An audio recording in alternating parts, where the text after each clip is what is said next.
আসসালামু আলাইকুম। আজকে চলে এসেছি সাভারের নিকটবর্তী সবার সুপরিচিত জায়গা ফ্যান্টাসি কিংডমে। এই তো টিকিট কেটে ভিতরে চলে এসেছি। আজকে ফ্যান্টাসি কিংডমের কিছু গুরুত্বপূর্ণ প্রতিরূপ চিত্র আপনাদের মাঝে তুলে ধরব, যা ঐতিহ্যবাহী স্থাপনাগুলো বিভিন্ন জেলাতে স্থাপিত, কিন্তু ফ্যান্টাসি কিংডমে আসলে একই সাথে অনেকগুলো স্থাপনার প্রতিরূপ দেখা সম্ভব। তো চলুন শুরু করি। প্রথমেই আহসান মঞ্জিল। এখানে মূলটির থেকে 6.25 গুণ ছোট আকারে তৈরি করা হয়েছে। ঢাকার বুড়িগঙ্গা নদীর তীরে এই অট্টালিকা নির্মাণ করেছিলেন ফরিদপুরের জমিদার এনায়েতুল্লাহ। পরে তা ফরাসি বণিকরা কিনে নেন। তাদের কাছ থেকে ঢাকার নবাব পরিবারের আদিপুরুষ আলিমুল্লাহ 1835 সালে এর মালিক হন। 1872 সালে নবাব আব্দুল গনি এটির পুনর্নির্মাণ করে নাম দেন আহসান মঞ্জিল। 1890 সালের দিকে আহসান মঞ্জিলের গম্বুজটি নির্মিত হয়েছিল।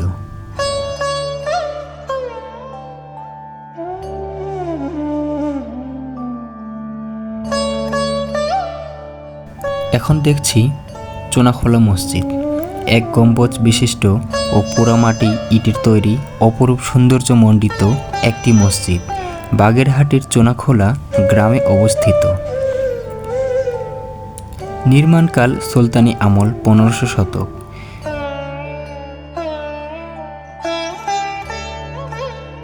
প্রতিরূপটি মূলটির 1/4।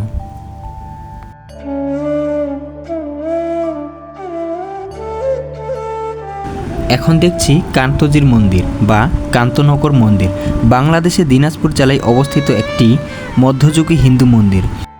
মহারাজা প্রাণনাথ রায় মন্দিরটি শ্রীকৃষ্ণ ও তার স্ত্রী রুক্মিণীকে উৎসর্গ করে নির্মাণ করেন। এটির নির্মাণ 1704 খ্রিস্টাব্দ শুরু হয় এবং 1752 খ্রিস্টাব্দে তার পুত্র রাজা রামনাথ রায়ের রাজত্বকালে শেষ হয়। মন্দিরটির নবরত্ন বা 9 শিখল ছিল, কিন্তু 1897 সালে সংঘটিত একটি ভূমিকম্পে সবগুলো ধ্বংস হয়ে যায়। এখন দেখছি 60 গম্বুজ মসজিদ। প্রতিরূপটি মূল মসজিদের তুলনায় 5.7 গুণ ছোট। বাগেরহাট জেলার খান ইজাহানেব মাজারের কাছেই 60 গম্বুজ মসজিদ। এর গম্বুজ 81টি, কিন্তু বলা হয় 60টি স্তম্ভ থেকে এর নামের উৎপত্তি।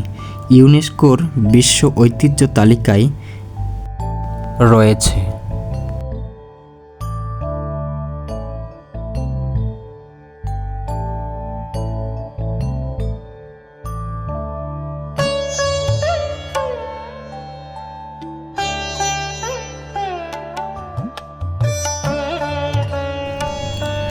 এখন দেখছি পুটিয়া রাজবাড়ি বা 5 আমিন জমিদার বাড়ি হচ্ছে মহারানী হেমন্ত কুমারী দেবীর বাসভবন।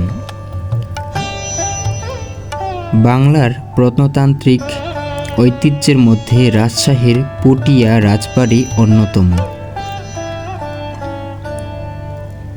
1895 সালে মহারানী হেমন্ত কুমারী দেবী আকর্ষণীয় ইন্দো ইউরোপীয় স্থাপত্য রীতিতে আয়তাকার দ্বিতল বর্তমান রাজবাড়িটির নির্মাণ করেন।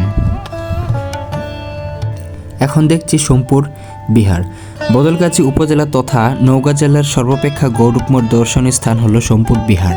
সোমপুর বিহার বা পাহাড়পুর বৌদ্ধ বিহার বাংলাদেশে 7ম শতাব্দীতে 770 থেকে 810 খ্রিস্টাব্দ বৌদ্ধ ধর্মীয় পাল রাজা বংশের প্রতিষ্ঠা হয়।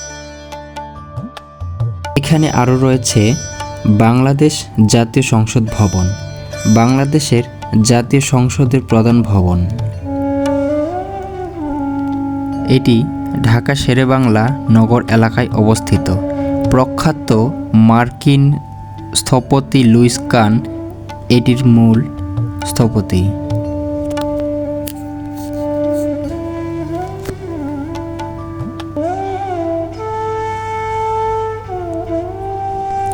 নির্মাণ শুরু 1961, সম্পূর্ণ 1982। এখানে আরও রয়েছে বাংলাদেশের জাতীয় স্মৃতিসৌধ।